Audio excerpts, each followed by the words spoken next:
Hi friends, Rebecca here from Lasso Create. I just wanted to wish you a happy Easter and share with you a project to use up any fabric scraps.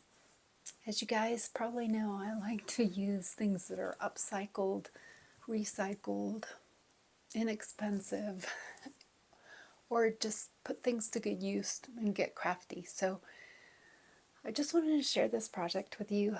I actually finished it last night, and today is Easter, and so I got it done just in time.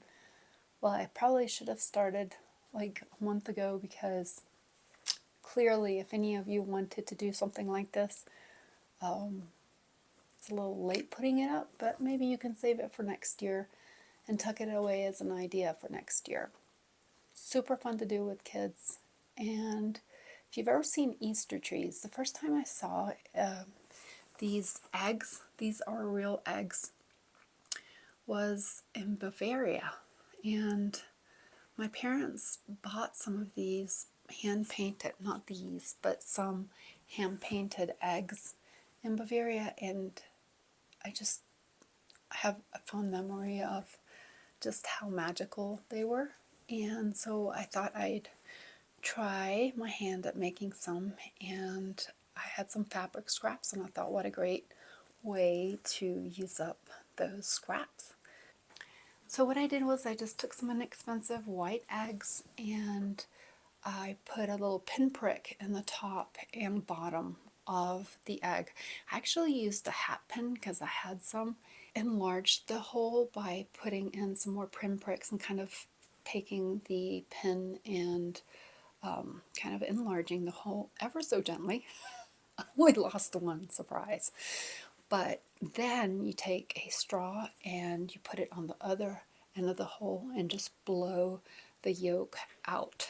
Now, you can keep the egg yolks if you want to make a quiche or something with them, but once that's done, what I did was I just rinsed them out with the water, let them dry out in the sun. What I did was I took some Mod Podge, which it's kind of like a glue with a water base.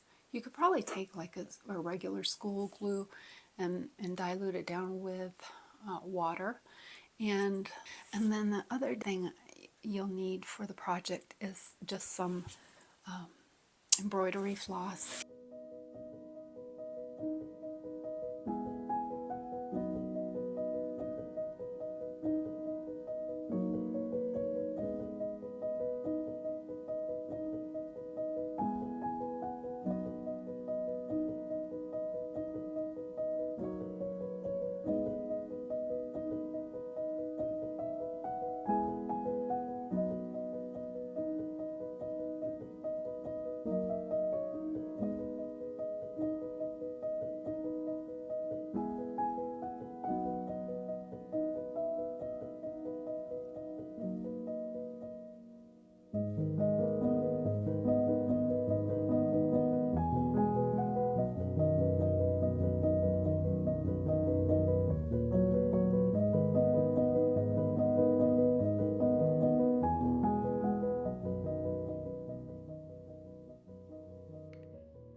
On the first egg, I used tissue paper, and it's kind of fun because you can use different colors of tissue paper. The one I'm using right now has a variegated blue color on it, which gives it a robin's egg blue sort of color. Wet, and what I did was I just chopped up a bunch of the fabric scraps that I have and pasted them on the egg. What I'm doing now is tearing pieces of fabric, and I like actually tearing the fabric because then you get the frayed edges, which adds character. And so you can see that you can really use your scraps of fabric, pretty small pieces actually, by using the Mod Podge.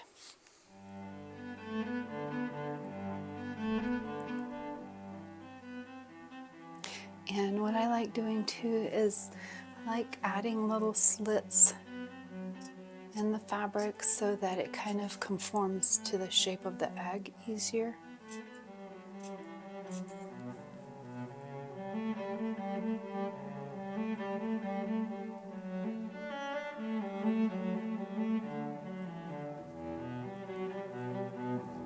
You'll still get some creases, and that's okay.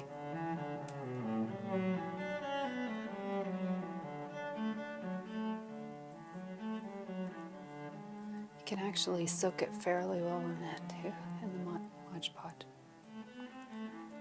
You can put a layer of Mod Podge on first and let it dry, and then add another coat with the fabric if you like.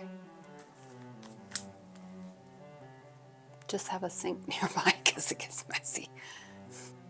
I had one where I placed the little threads down at the bottom so it dangles off. Kind of cute.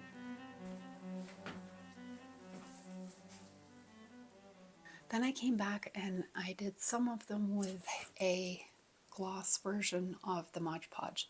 The first coat I did with a satin, but you could probably use it interchangeably.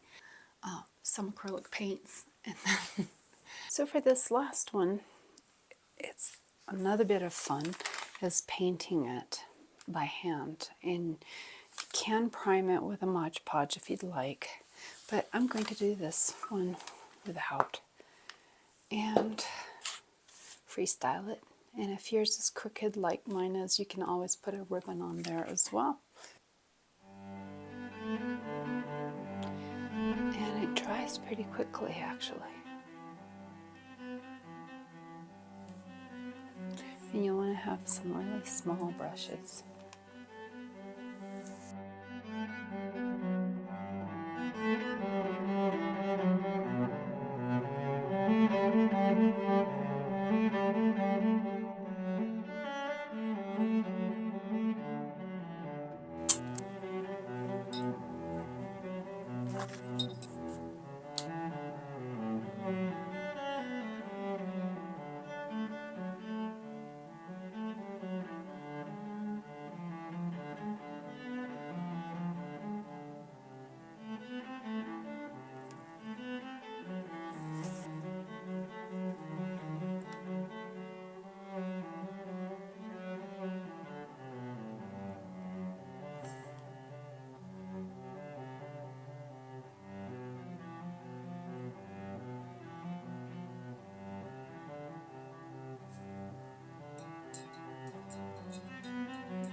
You really can put so much effort or as little effort as you want in this. It's just whatever your heart desires and whatever time you have.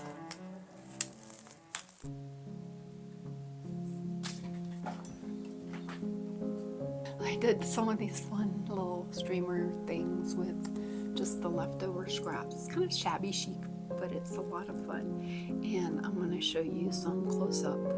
My daughter made one that had strawberries on it, which I thought was cute.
This one I made with a dragonfly.